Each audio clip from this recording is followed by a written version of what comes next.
vetë gjithë, kjo është katrori yt, katrori i gazetarisë edhe i qasjes konstruktive për mi do tema të cilat vazhdimisht i identifikojmë si probleme.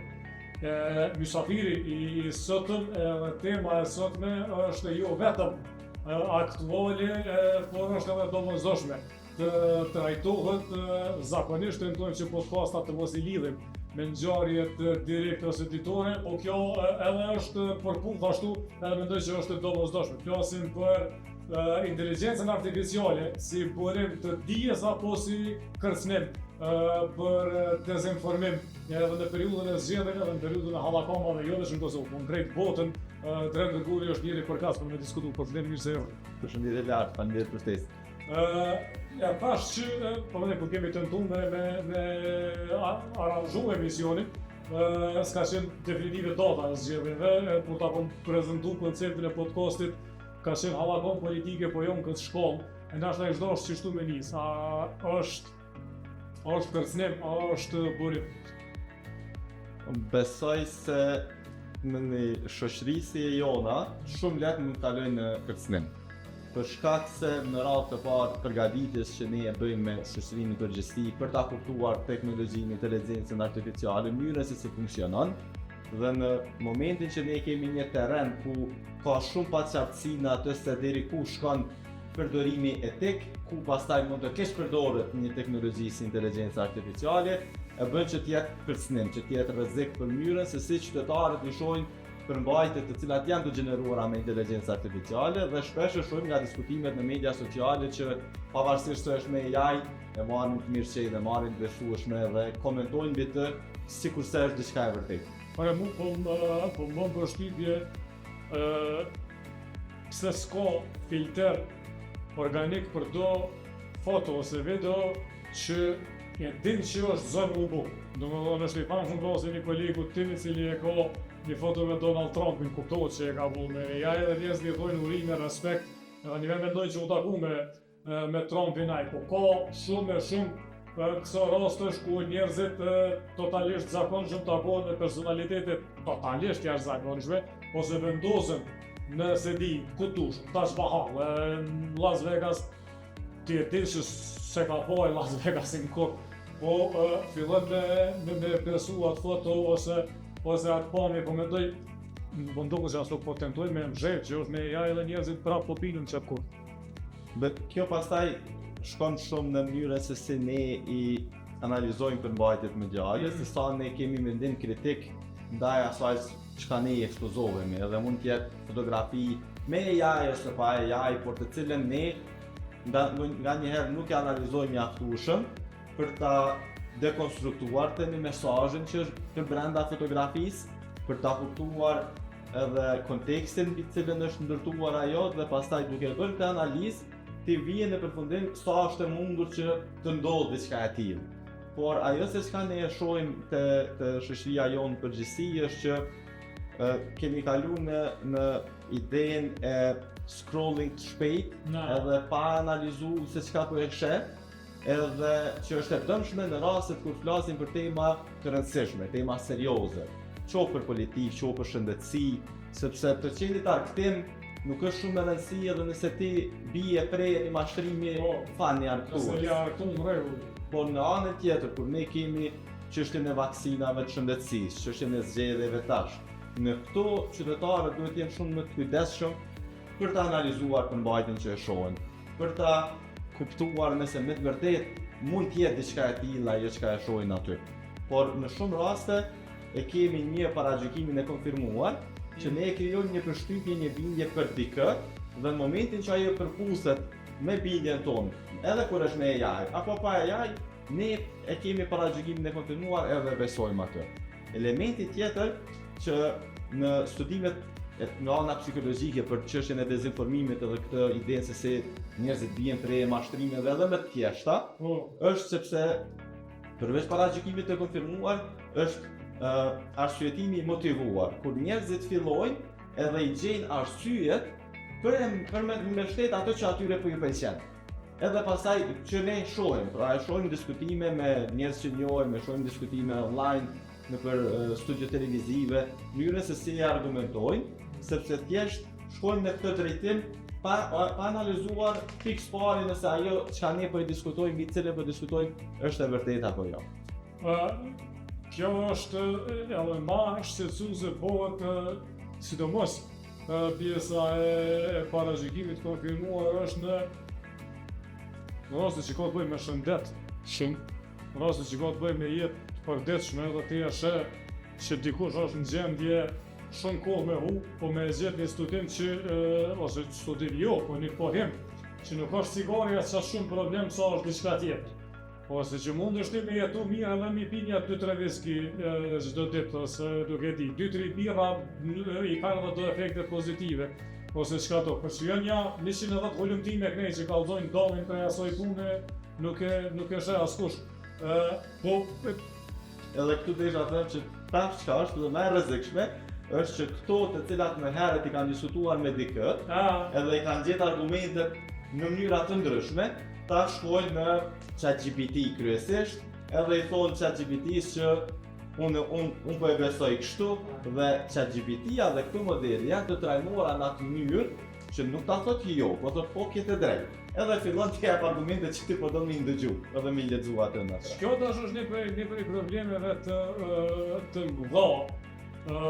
Kur është ose jo, çka duhet me trajtu, cilin do përshtu në platformën, ChatGPT, Gemini, Claude, you name it. A është mjet, a është asistent, a është shefi joti, a është qa punë ati. Unë besoj se ne duhet ta kuptojmë edhe t'i shohim si një mjet ndihmës në punën që ne e bëjmë, çfarë do punë që mund të jetë ajo. Në momentin që ne e lejojmë veten që të bëhemi, themi kështu, mbështetemi plotësisht në një përmbajtje që është gjeneruar nga cili do prej modeleve, atëherë ne po nuk e kemi me vetëm mjet, sepse po na e përcakton strukturën, fjalin, mesazhin, thelbin. Atëherë nuk është me një mjet që po të ndihmon ty, por ti po e lën që kompetencat tua si individ, shkallësitë tua, njohuritë tua po i lë anash. Edhe po mbështetesh në diçka që një model funksionon me probabilitet, edhe në atë se çka ta ndërton një ide, çka do qoftë ajo, edhe ta servon ty. Kjo është e dëmshme natyrisht dhe për ata në shumë vende tash kanë filluar të kenë edukim mbi inteligjencën artificiale, që qytetarëve t'ja shpjegojnë nga thelbi se si funksionon një model si ChatGPT, që s'ka racionalitet aty, por thjesht është probabilitet. Këtë gjithçka është 0-1. Dhe probabiliteti i shpestisë prej fjalime mbi cilat është trajnuar e bën që ta zgjedh cila fjalë të vihet njëra pas tjetrës. Dhe të gjua shqipe pse unë kur lexoj edhe në media sociale, shoh postime të cilat dyshoj se janë të gjeneruara me inteligjencë artificiale, kryesisht është për shkak të strukturës fjalisë, sepse ChatGPT, Copilot, cilat ato prej tyre janë të trajnuara më shumë në gjuhën angleze. Dhe ai nuk e njeh gjuhën shqipe, nuk e njeh strukturën e gjuhës shqipe, por atë mund të komunikosh në gjuhën shqipe po, sepse për brenda modelit e ka përkthtimin, por për të sheh strukturën nuk është shqip. Sepse s'është trajnuar modeli me gjuhë shqipe.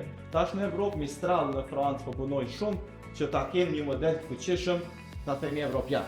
Sepse kryesorët janë në Amerikë, DeepSeek në Kinë, edhe BE-ja, Evropa nuk ka një model që është kompetent, është në konkurrent me modelet e tjera për shkallën e përdorimit. Dhe po përpiqen që me Mistralin të ofrojnë diçka që është edhe më ndryshe edhe në mënyrën e përgatitjes të modelit, përmbajtjet që përdoren për ta trajnuar modelin, që ka shumë dallim. Edhe kjo është diçka që hyn pratë edukimi mbi inteligjencën artificiale, që ne ta kemi të qartë se si një model trajnohet dhe për të ajo shkorniza nuk del jashtë saj. Nëse Copilot, Microsofti kur e reklamon Copilot, e reklamon duke thënë që është trajnuar mbi përmbajtje të zgjedhura. ChatGPT, OpenAI ka marrë gjithçka që ka pas në internet. Dhe unë gjithmonë e them për kreativitet, kjo është një prej arsyeve pse ChatGPT qëndron më mirë se të tjera, sepse s'ka pas selektim për zgjedhje të përmbajtjeve. Gemini është Google, pra është kur me Gemini është njëjtë sikur ne që jemi mësuar shkojmë në Google Search. Është njëta databazë, njëta Sa informacione. që është arsyeja pse është më i parashikueshëm se sa më Po, por ajo që, po pastaj ne duhet këto ti diskutojmë, ne duhet të mësojmë të gjithëve pa dallim, modelet, përparësit, mangësit, nano-banana, çka të ofron, për çka ti mund ta përdorësh, për çka s'bën, ku duhet Canva me AI, ku s'duhet, po gjithçka këto, nëse ne i mësojmë në mënyrë se si na ndihmojnë, do të mbetet një mjet në punën që ne e bëjmë, edhe që do të na ndihmojë, do të na kursej kohë tek e punë. Pra unë vetë kam në një tekst timin ka disa vite tash edhe doja ta provoja këtë pjesën e AI. Po, Edhe marr tekstin tim që është ruajta për deepfake dhe ishte periudha kur dolën disa vegla për detektimin e deepfake, po që ishin të pasakta. Edhe gjatë një studimi tim i provova veglat, edhe e shisha një deepfake që e provova unë, përgatita unë për student, e futa te vegla në thoshte human, që është njerëzore, edhe ish gabim. Pastaj i provuam edhe disa të tjera me kolegë edhe e pam që është një vegël që nuk mund të mbështetesh në të, se nëse ajo 2-3 herë e ka panë, s'mundesh ti me mbështet në të. Edhe krijova një ide e quajta Deepfake Shield, mburoja nga deepfake, edhe i bëra 6 hapa që qytetarët mund t'i ndjekin në rastet kur ballafaqohen me diçka që ata mendojnë që mund të jetë me AI. E mora tekstin që është ruajta unë, edhe e vendosa në Canva AI në atë rast, edhe tash po më duhet një infografik për këtë. 20 sekonda, infografika të cilës krejt çka i kam shtuar është që është e gjeneruar me inteligjencë artificiale, në fond një label kështu, për etiket në ana ime, përndryshe për zgjedhja e fjalëve, ikona që i ishin vendosur aty, ishin gjithçka ish okay, s'kishte nevojë ti me ndërhy asgjë në të. Dhe kjo është një mjet që kushdo që ka punuar me Canva ose në këtë pjesën e dizajnimit të to, e din që kjo është punë orësh, nuk është punë minutash. Me AI është sekondash. Pra kjo është një ndihmës që neve AI na bën. Dhe ne kështu duhet ta kuptojmë. Por në momentin që ne i tejkalojmë këta kufej të përdorimit etik, të transparencës duke treguar çka është punuar me AI, çka jo, atë ne dalim në keqpërdorim, edhe AI është vetëm një prej mjeteve, veglave që edhe më herët i ka pas njerëzimi dhe i ka keqpërdorur. Dhe tash, kur po flasim për ndikim ndoshta edhe politik edhe shoqëror, Kosovë kur thuhet bëj atë paramenon Gjermani, paramenon Austri, të zhvillon, vegla është edhe Rumëni, edhe Bullgaria. Dhe e dim që zgjedhjet në Rumëni u përsëritën që ndërhyri gjykata kushtetuese për shkak që thanë i ka manipulu ose ka pas ndikim rus që ka manipulu vendin e votuesve edhe fushatën zgjedhore. Bullgaria ka qenë me një kaos dorën zemë ma pak e tensionuar prej TikTokut edhe aplikacioneve edhe inteligjencës artificiale, po ashtu mungesë e stabilitetit. Kur i thu kosovarët mesatorë, ndikimi rus ose ndikimi kinez, a duhet nashta me ndru dhe mënyrën që po e shpjegojmë qëto, po shoh kolegë, po shoh lumtus të mirë, të cilët e shpjegojmë se ka ndikim rus ose ndikim kinez, po deri sa dikush se të gjen dikë të fol kinezisht në media tona, po nduket si njerëz apo duket alo abstrakt diçka. Besoj se në këto ndikime që vijnë prej jashtë, strategjitë janë të ndryshme. Dhe nëse flasi për propagandën kineze, është e para është e butë, edhe është shumë kështu si për është themi nuk vjen si një bombë mbi çfarë do teme që mund të diskutohet në Kosovë, po përfundon në disa faqe në Facebook, në ndonjë 2-3 media që mundi të jenë çfarë do lloj faqesh në internet e media online, edhe ku aty nuk diskutohen temat që ne jemi mësuar nga propaganda ruso-serbe edhe nga cila jemi atakuar gjithmonë. Sa aty diskutimin e ke se si ne qytetarë prej Kosovës shkon Kinë edhe ma gjepset prej bukurive të mirave që ishe atje. Pra kjo është mënyra se si Kina e bën propagandën për ta kriju një bindje ndryshe se sa që e kemi ne për Kinën, për vendin atje, dhe pastaj her pas her ka artikuj të Radio Ejani për shembull, që është në Tiranë me bazë, po nga njerë artikujt e sponsorizuar në Facebook janë edhe në Kosovë, sepse targeti i tyre është edhe Kosova nëpërmjet gjuhës shqipe. Edhe ti e sheh aty se si partiku që her pas her sulmojnë Shtetet e Bashkuara të Amerikës, sulmojnë Bashkimin Evropian, tregojnë se si një produkt i caktuar kinez është shumë për 100 më të lartë më efektiv se sa brendet e tjera, pra kjo është mandej mënyra se si që po thua ti pa fol kinezisht, është në gjuhën tonë, në gjuhën shqipe, është shumë e butë, por dal nga dal ty ta krijon një bindje tjetër që mund ta kesh për Kinën si një shtet që është edhe në anën tjetër diktaturë. Japim falas krejt dhonat, krejt trendet, krejt dëshirat, krejt fantazit, krejt projekcionet, krejt qefet tona, jemi të jadhon Partisë Komuniste të Kinës të ne TikTok çdo ditën. Është realisht që kjo çka na jemi të jadhon aty ne, edhe qysh ata nga e lexojnë çka secili kosovar dë, por shkak se tani është rënd çdo ditën. TikTok ai ka me ta filtru algoritmin edhe nëse për nuk e di, 1 milion kosovar e ka sak dhonat kush çka dëshiron, me po si duhet me ardh Fizikisht. si duhet me ardh fizikisht aty prej Kinës me të shit fort. Kjo pastaj lidhet me sigurinë kibernetike edhe me pjesën e sjelljes tonë digjitale. Sa ne e kuptojmë që kur jemi në media sociale, çfarë informacionesh ne ja japim cilës do prej tyre. Ne ja japim krejt. Do thotë edhe unë shoh nganjëherë në media sociale në vizë punës që publikohet fotografia Me numër personal, ka të mirat me sakt. me të gjitha. Pra, këto janë Pastaj ka pastaj bëra favorimin, respekt. edhe ne vetvetiju japim diçka që do duhet ta mbronin patjetër. Ka qenë më herët një app për krijimin e vetvetes në skema të ndryshme, si këngëtar, si astronaut, edhe aty duhet që ti të futesh te aplikacioni edhe të ngarkoje fotot tua. Ndërkohë, për ta realizuar një deepfake nesër, më duhen fotot tua. Dhe çka ka ndodhur aty?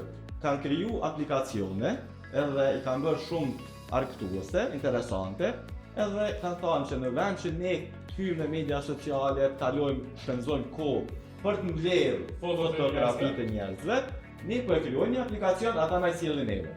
Edhe kjo ka qenë një prej mënyrave se ne tash deepfake-un që e shohim edhe diskutimin që ne e bëjmë në Kosovë. Fatmirësisht nuk jemi në nivelin ku ka mbri për shembull në disa shtete nazi, edhe në Shtetet e Bashkuara të Amerikës, ku është i personalizuar, që në kupton atje nxënësit e përdorin deepfake për një nxënës tjetër në shkollë. Edhe në raport me vajzat, sidomos ka formë deepfake që po qarkullon shumë. Në disa vende ka deepfake që sulmojnë gazetarët ose gazetare. Edhe prap duke gjeneruar diçka që s'është e vërtetë dhe kur ti e ke këtë që ne e diskutojmë të pjesën e problematikës në shoqëri që nuk ndalet për ta analizuar më shumë në detaje, por e merr të mirëqenë sepse e beson mediumin, kur person apo media kushdo që është, dhe e beson mediumin dhe e beson mesazhin atij, pastaj është shumë e vështirë që ti si person të thuash se jo ajo s'është e vërtetë sepse ti e thua, por ne e dimë gjithmonë efektin e antipropagandës. Edhe demonti me postë Demonti. është e lojmit, edhe nëse lojmi është i rreth. çfarë do qoftë. Pra edhe kjo madje e bën që kur keq përdoret është shumë e rrezikshme. Për ata e thash edhe në fillim që nëse te ne keq përdoret është shumë e rrezikshme sepse terreni është i përshtatshëm për ta mashtruar, për ta manipuluar. Edhe kjo është çka në pjesën e dytë të emisionit tu dosh me sin soma konstruktivisht dosh me fol, nuk e di, modelet për me mbrojt, ndoshta nuk është mbrojt thelbi i dukun, po modelet për me zbut dëmin, për me parandalu ashta dëmin nëse nuk është shkaktuar bomba ose nëse është më i pushtë se sa në Amerikë ose në vende të tjera. Po më duket problemi themelor në raport me rrjetet sociale është se njohin Kosovën, Meta, Google edhe një pjesë tjetër. Në raport me AI, nuk e di, janë ka tentohen që me ligje të vjenën veti kjo punë, po s'është punë e ligjit, po më duket është diçka pak strikte, po duhet me qenë burimor, me qenë diçka që shoqënia ose akademia organizohet e para, a mendon që duhet mu trajtu si rrezik edhe në fakultete, edhe në media, edhe në shoqëri. E dyta, nëse po qysh është dash me fillu mundohet, nëse me parandalu rrezik. Unë besoj se ne duhet me patjetër të fillojmë prej shkollës fillore, të tutje edhe të anësojmë fëmijëve, nxënësve, të rinjve çka është inteligjenca artificiale, çka na sjell, cilat janë dobit, edhe të njëjtën kohë ana e errët, keqpërdorimi i saj. Por nëse ne e fokusohemi te dobit, do të kemi material të mjaftueshëm që të diskutojmë sa shumë e ndihmon jetën e njeriu sot inteligjenca artificiale dhe zhvillimi i saj. Por gjithmonë duke diskutuar edhe pjesën e keqpërdorimit. Është e njëjta sikur më herët kur ka pas keqpërdorim të radios, ka pas keqpërdorim të gazetës, ka pas keqpërdorim të televizionit. Pra në momentin që ti e kthen një televizion në propagandë, ajo është keqpërdorim. Pra kemi pas të tilla raste në histori dhe AI është vetëm një vazhdimsi e teknologjive të reja që vinë në botën tonë. Tash, çka po ndodh në Kosovë është që ne s'kemi pas edukim medial dhe nuk e kemi mësuar as më herët edhe tash mësojnë shumë pak për mënyrën se si ta kuptojnë media në radhë të parë. E pastaj është inteligjenca artificiale. Pra ne jemi më mbrapa. Tash përveçsa në vende më të zhvilluara, edukimi medial e kanë mirë të përfshirë në kurrikula shkollore, kalojnë në edukim mbi inteligjencën artificiale, ne vazhdojmë ta diskutojmë a duhet të ketë edukim medial në shkollat tona. Që pse e bën të rëndësishme? E bën të rëndësishme sepse edukimi medial nuk është vetëm përdorimi i medias, por e ka edhe komponentën e analizimit të përmbajtjes, e ka edhe komponentën e kuptimit të mesazhit medial, të zbërthimit të tij. Plus pastaj që ne jemi prodhues sot në media, në media sociale, fjala vjen. Unë në disa trajnime, por edhe me student e përdori shpesh edhe them që çka ka qenë prodhimi juaj i fundit të përmbajtjes mediale. Edhe në shumë raste vetëm shohin habitet, sepse ata nuk e kuptojnë që edhe fotografia në Instagram përmbajtje mediale është, që ti e poston. Edhe që e vizit gjyshën në të gjitha janë. Pra edhe pastaj aty ti e shet që ata nuk e fusin, nuk e vendosin sepse e dinë, po nuk e vendosin në vendin e vet. Sepse thjesht mësojnë në shkollë, nuk e mësojnë në familje, nuk e diskutojnë. Kosovë është kontrasti është shumë i madh. Do të thënë kontrasti po mendoj vetë para mendu sto dy dhon. 20% është depërtueshmëria e internetit, ose 99.whatever% është depërtueshmëria e internetit. Secili fëmijë ka çështjen 4G teknologji, edhe miliona, ose ka për fjalë mund të qenë 5 milionë, mund të qenë më shumë më pak, por në miliona është sasia e eurove që harxhohen për me bler dru mi nxjerr shkollën. Do të thonë, shkollat i nxjerrin me dru, a fëmijët që shkojnë në shkolla që nxjerrin me dru, njëci në shembullin e 19, kanë qasjen telefonat Kinës me cilët mund është navin me vo dhe me nejt gjithë ditën inteligjencë artificiale. Dhe çto dy gjëra nuk shkojnë bashkë. Kjo është alamet kontrasti i madh. Mirë është që na ka flasin për edukim, ka hiçdosh me nis për shkak se shteti nuk ka me voçi ku. Shteti ka me të tunë të nxjerr pe truve, me të nxjerrë me diçka tjetër nashta, tendimet tua të mia dhe të krejt neve ne kemi pasur se kemi fuqi lobuzë të mjaftueshme për me e futur në shkolla ato. Duhet me gjetë kanale tjera. Këtu ja kisha shtu edhe një element. Unë shpesh e them që kurrikulat tona janë sikur në kohën e gazetës. Sepse nuk mësojnë për media sociale, nuk mësojnë për teknologjinë e sotshme, por mësojnë çka kemi pas më herët. Edhe prapë nuk e përgatit me ambientin të cilin e rrethon sot një fëmijë, një tri që më vonë do të jetë i rritur. Në mesatori yti ose imi s'ka pa gazetë kur. Kush i është ka lexuar, ka ujt me pa, po kur është bolla e shtroshën për me lexuar, na e kena mshël prindin, na vetëm është. Unë e kujtoja këtë pastaj kthehemi te pyetja. Ja, diskutoni me student kohën kur ne dy kemi punuar në televizion edhe kemi punuar me kaseta. Edhe kur ja u shpjegoisha procesin të kasetës, fika montazh, time-kodat edhe këto, tash është në memory card, do të thënë për ta ishte thjesht film.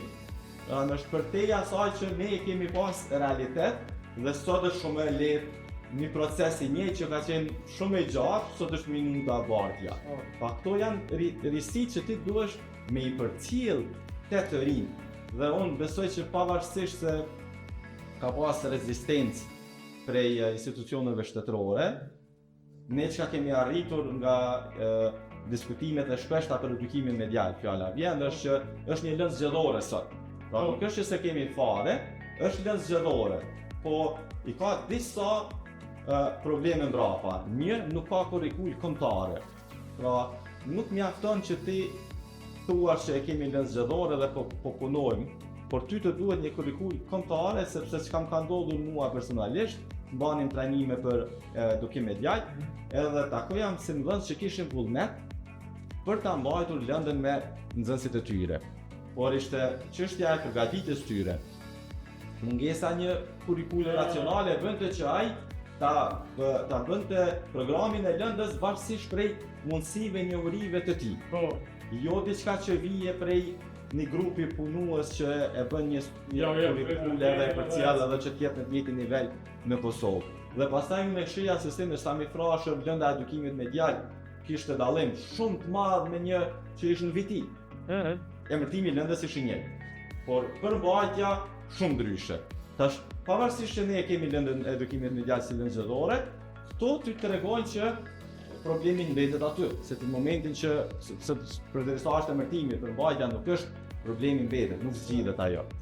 Dhe ne duhet punojmë shumë që pra ta kemi lëndën e edukimit medial si lëndë obligative në shkollat tona.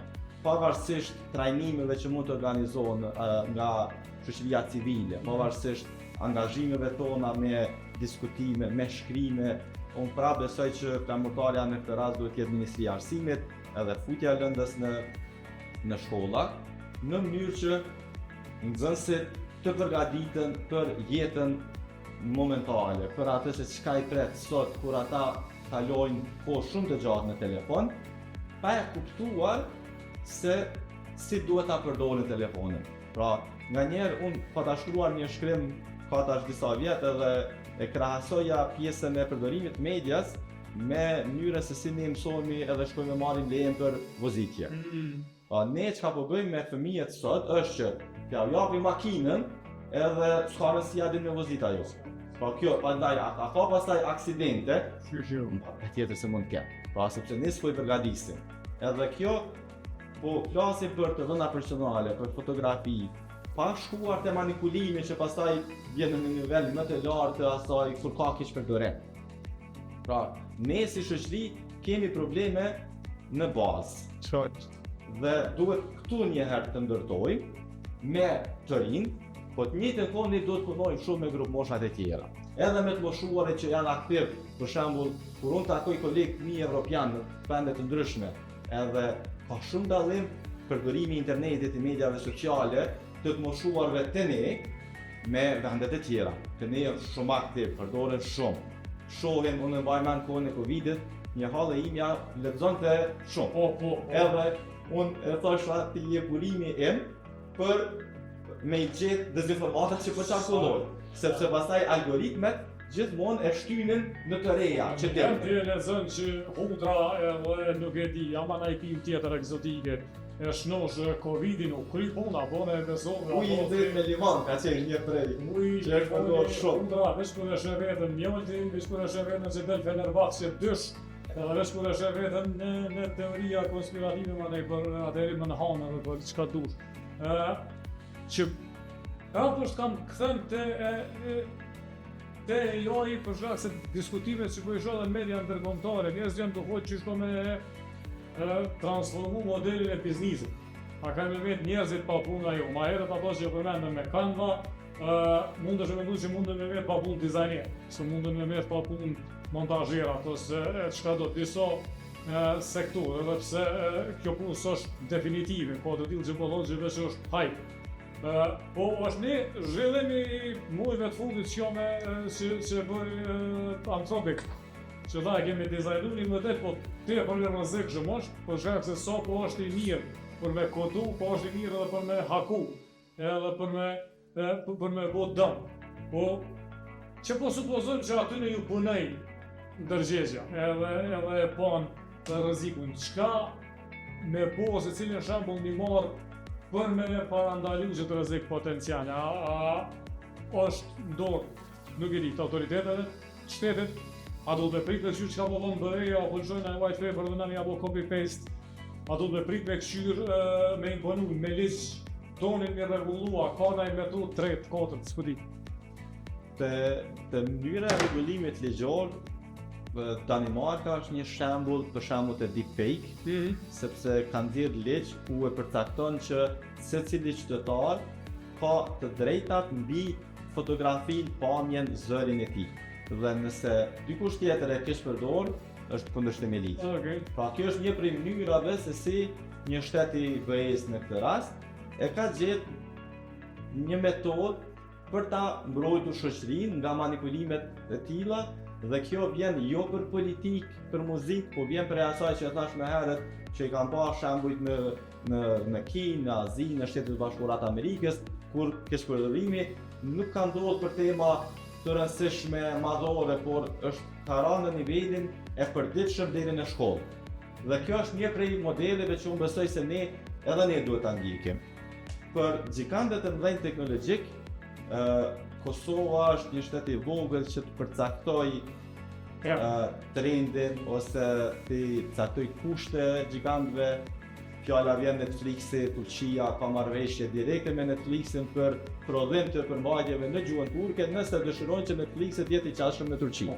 Po tregu i Turqisë e ka potencialin, kapacitetin me diskutu me Netflixin.